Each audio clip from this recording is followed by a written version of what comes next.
Dans cette vidéo, vous allez découvrir le travail d'Éric Antoine. Sans bouger de chez lui, il construit un projet pharaonique avec sa chambre photographique et des plaques de verre. À la fin de la vidéo, vous comprendrez pourquoi le thème de l'absence est aussi présent dans le livre. Bonjour à tous et bienvenue dans ce nouvel épisode de Photocult. Avant de commencer, comme d'hab, abonnez-vous juste en dessous et likez si vous kiffez. Merci pour vos retours de plus en plus nombreux, c'est top. Né en 1974, Éric Antoine commence son aventure photographique peu après l'adolescence. Très tôt, il se passionne pour le skateboard et part en 1995 à New York pour suivre les grands skateurs comme Harold Hunter. Sa renommée grandissant dans le milieu, il deviendra photographe officiel de grandes marques de skate. Mais pas de pub ici. Commence alors des tournées à travers le monde et la vie qui va avec. En parallèle, il s'intéresse aux collodions humides et tire ses premières plaques de verre. En 2010, il change radicalement de vie. Il ralentit le rythme, devient observateur et se recentre. Pendant 5 ans, il photographie son environnement proche, au sein de sa maison, son jardin, avec ou sans présence humaine. Cela aboutira à ce livre, Ensemble seul en 2015. Premier opus d'une série prévue de 5 ouvrages, un tous les 5 ans. La fin est donc programmée en 2035.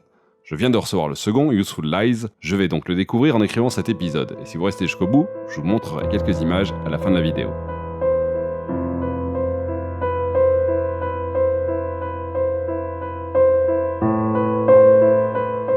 Loin de toute volonté rétrograde, sa recherche devient plus artistique et picturale. Il veut prendre le temps, avec patience et discipline. Il donne de la valeur à ses images par le labeur et s'oppose ainsi à l'extrême banalisation de l'acte photographique. Je cite : « Le numérique c'est facile, c'est rapide, immédiat, mais ce gain de temps n'est rien par rapport à tout ce que l'on perd. »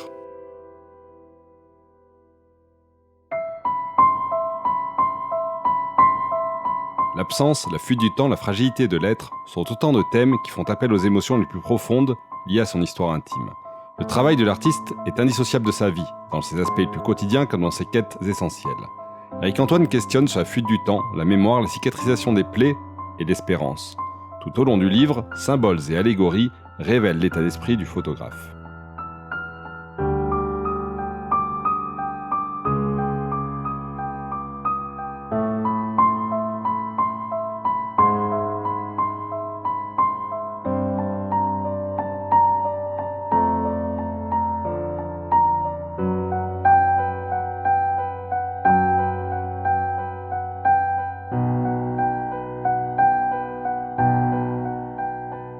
Si ce style de photo vous plaît, je vous conseille de regarder juste après l'épisode sur Sarah Moon et ses célèbres Polaroids en noir et blanc. Le lien est dans le coin.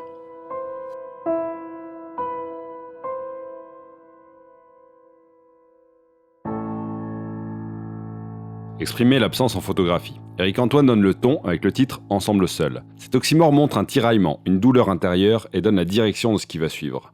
Le livre s'ouvre sur cette première photo que je lui laisse le soin de commenter. Les premières années, mes photos parlaient que d'une personne. Et alors, comment parler d'une personne quand elle n'existe plus ? Du coup, c'est là où mes images ont commencé à véritablement sentir l'absence à plein nez. Donc, j'ai des souvenirs de ma femme sur la balançoire. Donc, pendant un mois, j'ai fait des photos de cette balançoire vide. Et c'est un peu le départ de toutes mes photos. Dès lors, on comprend mieux la rupture brutale dans sa vie et le sens de ces images, comme des souvenirs évanescents, des fantômes qui passent laissant leurs traces sur émulsion. Mais l'absence peut être aussi évoquée par le souvenir de l'être et des fragments de corps encore présents dans chaque lieu. Ces photos sont sans visage, sans identité. Chacun peut se les approprier et en faire sa propre projection mentale. Comme un puzzle, chacun des morceaux tente de fusionner pour redonner une image complète et raviver un souvenir qui a tendance à s'estomper. L'absence, c'est aussi la douleur, et selon moi elle s'exprime par bribes tout au long du livre comme un fil rouge. Avec, par exemple, ces mains souillées qui ont l'air perdues et ne savent plus quoi faire. Ou encore ces objets renversés, cassés en 1000 morceaux, en désordre et abandonnés là. Depuis combien de temps et jusqu'à quand ? Enfin, la mort est abordée dans ce livre de façon explicite avec ses corps allongés, parfois dans un lit et parfois en pleine nature. Reste toujours une certaine grâce et une mise en scène qui permet de ne pas confronter le spectateur de manière trop violente à ces images et de les intégrer dans l'atmosphère globale du livre. Je voulais terminer avec une belle image, cette clé sous un verre très fin et très pur. Comme un secret bien gardé, le souvenir d'un lieu, d'une porte que l'on ne veut plus ouvrir. Mais la clé est là, à l'abri en sécurité, elle patiente et un jour elle incarnera peut-être un nouveau départ.